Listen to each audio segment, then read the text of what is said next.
Hello friends, जय हिंद। कैसे हो आप सब? आई होप आप सभी स्वस्थ होंगे, मस्त होंगे और आपकी पढ़ाई भी अच्छी चल रही होगी। जैसा कि आप लोगों ने थंबनेल में देखा होगा, ये पार्ट 4 है एसएससी सीजीएल 2017 के उन सभी प्रश्नों की चर्चा चल रही है जो फिजिक्स के आपके बने थे। आज हम लोग क्वेश्चन नंबर 61 से चालू करेंगे। देखते हैं जैसे क्या लिखा हुआ है। क्वेश्चन लिखा, ऐसे पदार्थ जो घर्षण कम करते हैं खाली स्थान कहलाते हैं। यानी घर्षण को जो कम कर देते हैं उनको क्या कहते हैं। पहला लिखा है अनियमितताएं, फिर लिखा हुआ स्नेहक, फिर लिखा हुआ असंजक और फिर लिखा हुआ चिपचिपा। तो इसका ऑप्शन आपका बी सही हो जाएगा, स्नेहक। यानी जो पदार्थ घर्षण कम करते हैं उनको स्नेहक कहते हैं या वो स्नेहक कहलाते हैं। नेक्स्ट क्वेश्चन देखिए 62 नंबर। लिखा हुआ, यदि किसी वस्तु पर लगाए गए बल की दिशा वस्तु की गति की विपरीत दिशा में होती है तो वस्तु की गति, फिर ब्लैंक दिया हुआ। पहला लिखा है बढ़ती है, फिर लिखा है रुक जाती है, फिर लिखा हुआ कम होती है, फिर लिखा हुआ कोई प्रभाव नहीं। लिखा है, यदि किसी वस्तु पर लगाए गए बल की दिशा वस्तु की गति की विपरीत दिशा में होती है तो वस्तु की गति इसका ऑप्शन तीसरा सही हो जाएगा, यानी कम हो जाती है। अब देखो इसका एग्जाम्पल ध्यान से समझो। जो लोग बचपन में जब स्कूल जाते थे, हम लोग एक चीज़ गौर कीजिए, जब छुट्टी होती थी या सुबह जाने के समय हम लोग साइकिल चलाते थे। साइकिल चलाते समय अगर हवा उल्टी चलती थी तो आप सोच के बताइए गति की बढ़ जाती थी साइकिल की या कम हो जाती थी? आप सोच के बताइए।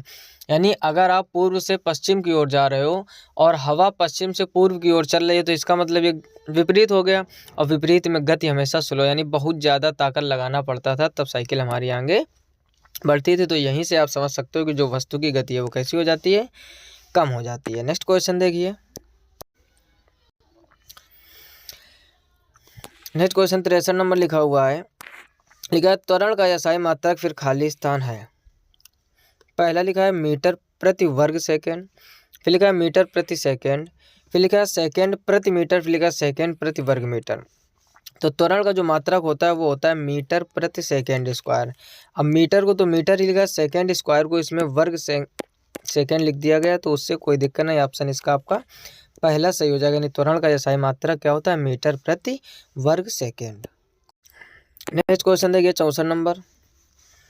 लिखा है, संपर्क बल को फिर खाली स्थान बल भी कहा जाता है। संपर्क बल को और किस नाम से जाना जाता है? पहला लिखा हुआ घर्षण, फिर लिखा है चुंबकीय बल, फिर लिखा हुआ स्थिर वैद्युत बल, फिर लिखा हुआ पेशीय बल। जो संपर्क बल होता है इसको हम लोग पेशीय बल के नाम से भी जानते हैं, तो इसका ऑप्शन डी सही हो जाएगा।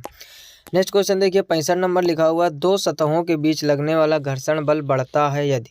यानी दो सतहों के बीच जो घर्षण बल होता है वो कब बढ़ता है? पहला लिखा हुआ, दो पृष्ठों के बीच स्नेहक की परत लगाई जाए। बिल्कुल नहीं, पहला गलत हो जाएगा। फिर लिखा है, दोनों पृष्ठों को बलपूर्वक दबाया जाए। बिल्कुल सही, ऑप्शन बी ही इसका सही हो जाएगा। यानी जब दोनों पृष्ठों को बलपूर्वक दबाया जाएगा तो दो सतहों के बीच जो लगने वाला घर्षण बल है वो बढ़ जाएगा। नेक्स्ट क्वेश्चन देखिए 66 नंबर।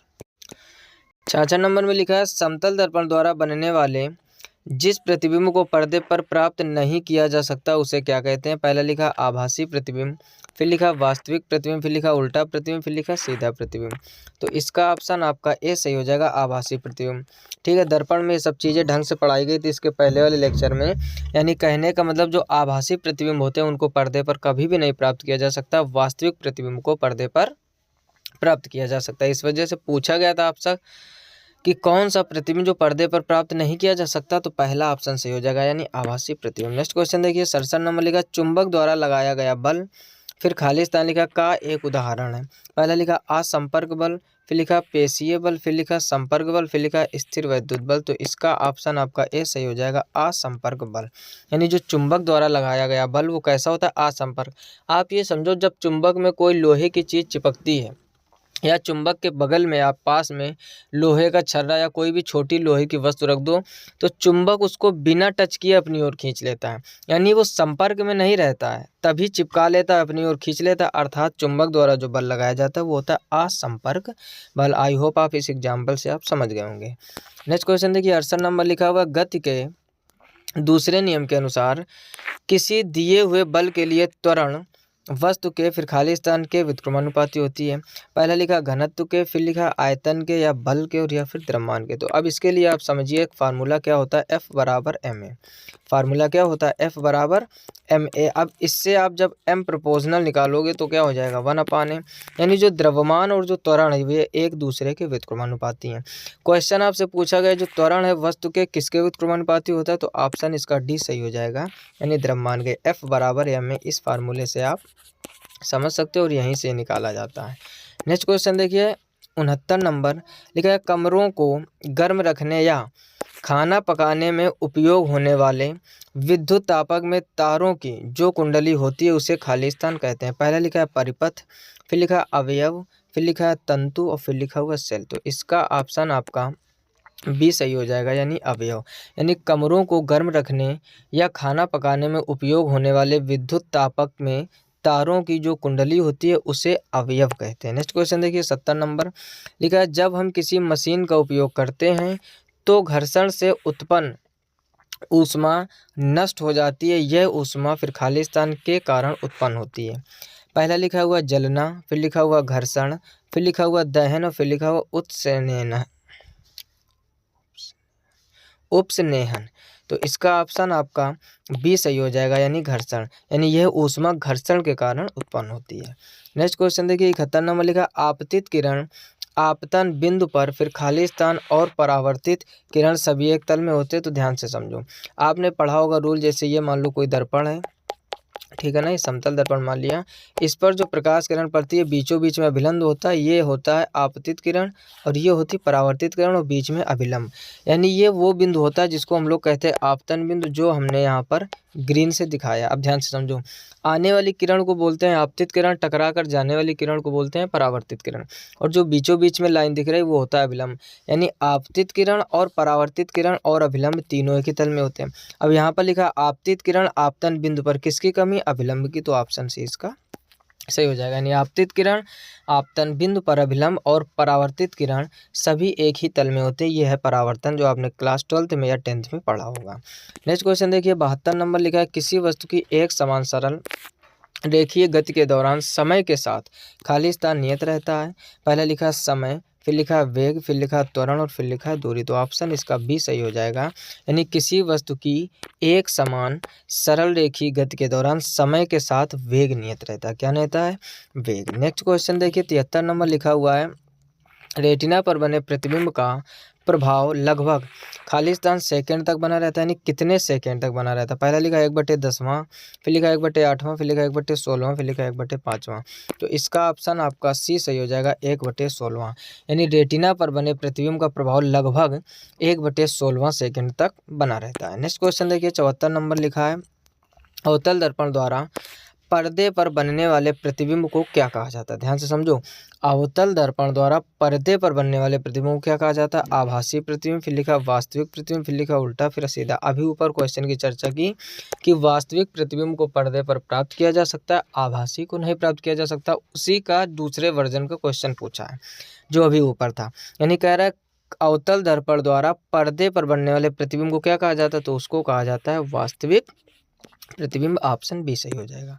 नेक्स्ट क्वेश्चन देखिए 75 नंबर लिखा नियत चाल से गति करने वाली वस्तु का दूरी समय ग्राफ एक होता है। पहला लिखा है बिंदु, फिर लिखा है वृत्त, फिर लिखा है सरल रेखा, फिर लिखा है वक्र।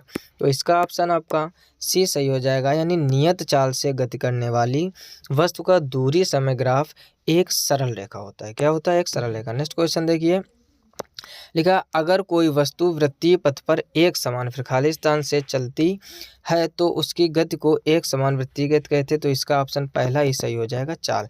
यानी अगर कोई वस्तु वृत्तीय पथ पर एक समान चाल से चलती है, यहाँ पर आप क्या भर लीजिए, चाल, यानी एक समान चाल से चलती है तो उसकी गति को एक समान वृत्तीय गति कहा जाता है। नेक्स्ट क्वेश्चन देखिए 77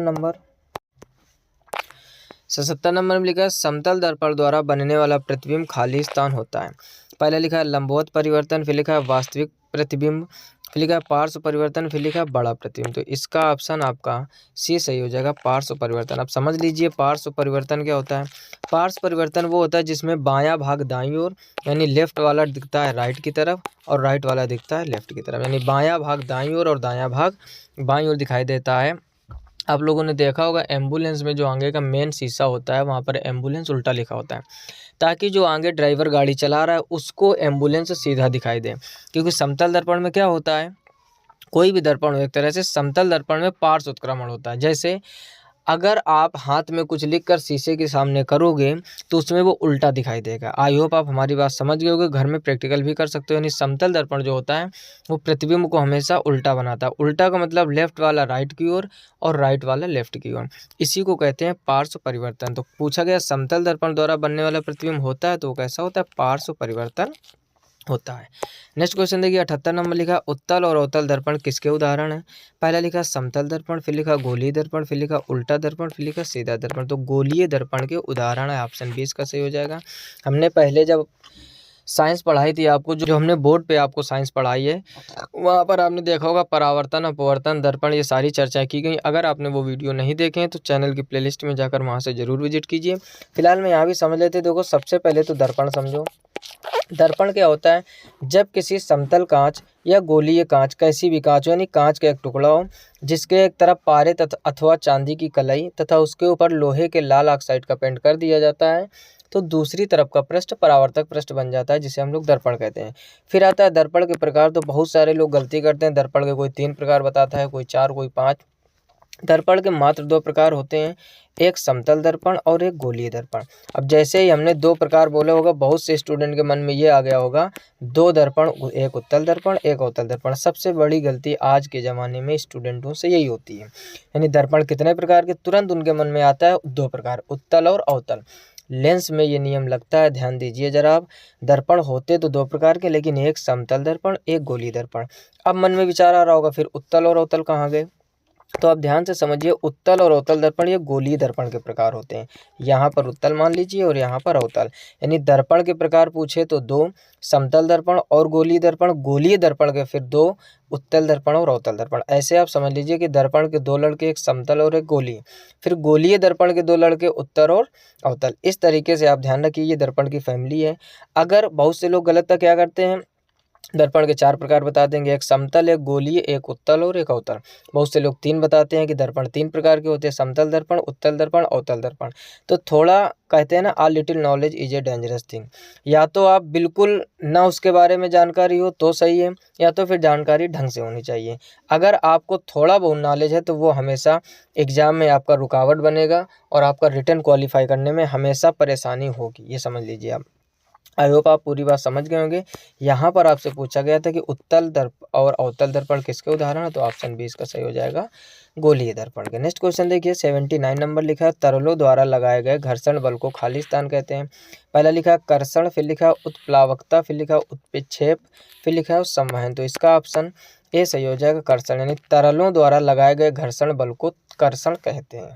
नेक्स्ट क्वेश्चन देखिए 80 नंबर लिखा, यदि किसी वस्तु पर लगाया गया बल वस्तु की गति की दिशा में हो तो वस्तु की गति खाली स्थान दिया है, बढ़ती है, फिर रुक जाती है, कम होती है, कोई प्रभाव नहीं। अभी इसी का अपोजिट एक क्वेश्चन उधर पूछा गया था, तो इसमें क्या हो जाएगा, यानी जिस दिशा में आप जा रहे हो उसी दिशा में हवा चल रही तो साइकिल की गति बढ़ जाएगी, अर्थात गति बढ़ती है।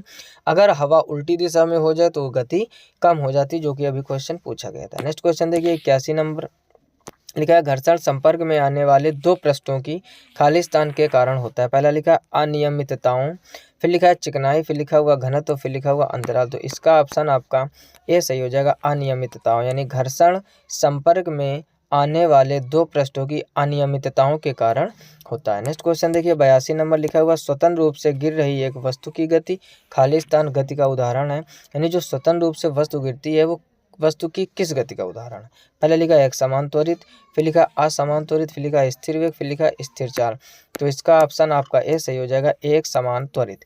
यानी स्वतंत्र रूप से गिर रही एक वस्तु की गति एक समान त्वरित गति का उदाहरण है। नेक्स्ट क्वेश्चन देखिए 83 नंबर खाली स्थान के कारण फर्श पर लुढ़कने वाली गेंद धीरे धीरे धीमी हो जाती है और अंत में रुक जाती है। यानी किसके कारण, पहले लिखा घर्षण, फिर लिखा चुंबकीय बल, फिर लिखा स्थिर विद्युत बल, फिर लिखा पेशी बल। तो इसका ऑप्शन आपका ए सही हो जाएगा, घर्षण। यानी घर्षण के कारण फर्श पर लुढ़कने वाली गेंद धीरे धीरे धीमी हो जाती है और अंत में रुक जाती है। नेक्स्ट क्वेश्चन देखिए 84 नंबर लिखा है ब्लैंक दिया है पहले ही, फिर लिखा है और आपतित किरण के बीच के कोण को आपतन कोण कहते हैं, यानी किसके किसके, पहला लिखा पृष्ठ, फिर लिखा अभिलंब, फिर लिखा स्पर्श लेगा, फिर परावर्तित किरण। तो इसका ऑप्शन आपका बी सही हो जाएगा, अभिलंब। अब इसको समझो, यानी ये अभिलंब हो गया, ऐसे समझ लीजिए आप। कह रहा किसके और आपतित किरण भी, देखो आपतित किरण ये होती है जो आती है सीधी लाइन को कहते हैं अभिलंब, और आपतन कोण आप भली बात जानते हो, 10th या 12th में पढ़ के आओगे, यहाँ पर बनता है। तो ये आपतित किरण हो गई, ये अभिलंब हो गए, इसी के बीच में तो बनता है आपका आपतन कोण, यहाँ से टकरा कर ये परावर्तित किरण हो जाती है। यानी आपतित किरण और अभिलंब के बीच जो कोण बनता है उसी को क्या कहते हैं, आपतन कोण। तो अभिलंब इसका ऑप्शन सही हो जाएगा।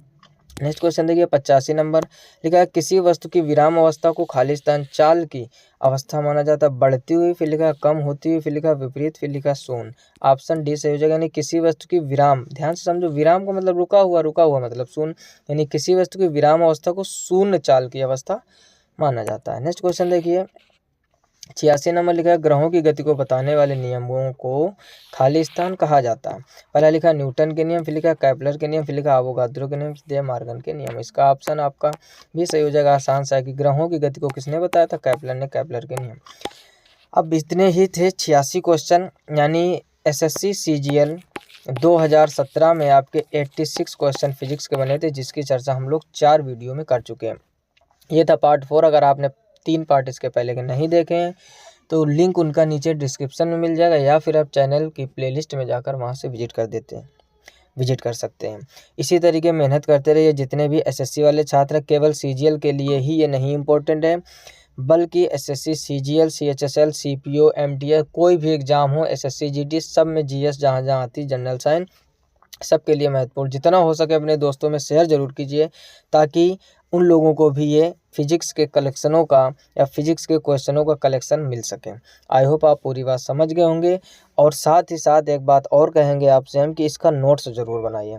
जितने भी लोग तैयारी कर रहे हो, केवल वीडियो देखने से काम नहीं चलेगा। प्रश्न के आगे चाहे डायरेक्ट उसका आंसर ही लिखो, ऑप्शन मत लिखो। जैसे कि लिखा है ग्रहों की गति को बताने वाले नियमों को कहा जाता है, डैश करके उसके आगे लिख दो कैपलर के नियम। यानी 1 लाइनर पॉइंट आप अपने हिसाब से नोट में बना लीजिए।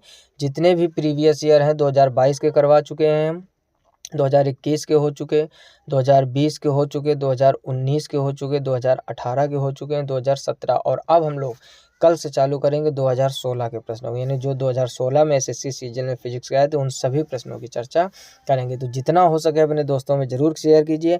अगर आप भी चैनल पर पहली बार हो तो सब्सक्राइब करके नोटिफिकेशन बिल को ऑल पर सिलेक्ट कीजिए, ताकि मैं कोई भी नया वीडियो अपलोड करूँ तो सबसे पहले नोटिफिकेशन आप तक पहुँचे। मिलते हैं नेक्स्ट वीडियो में, तब तक अपना ख्याल रखिए, अच्छे से पढ़ाई करते रहिए। तब तक के लिए जय हिंद, राधे राधे।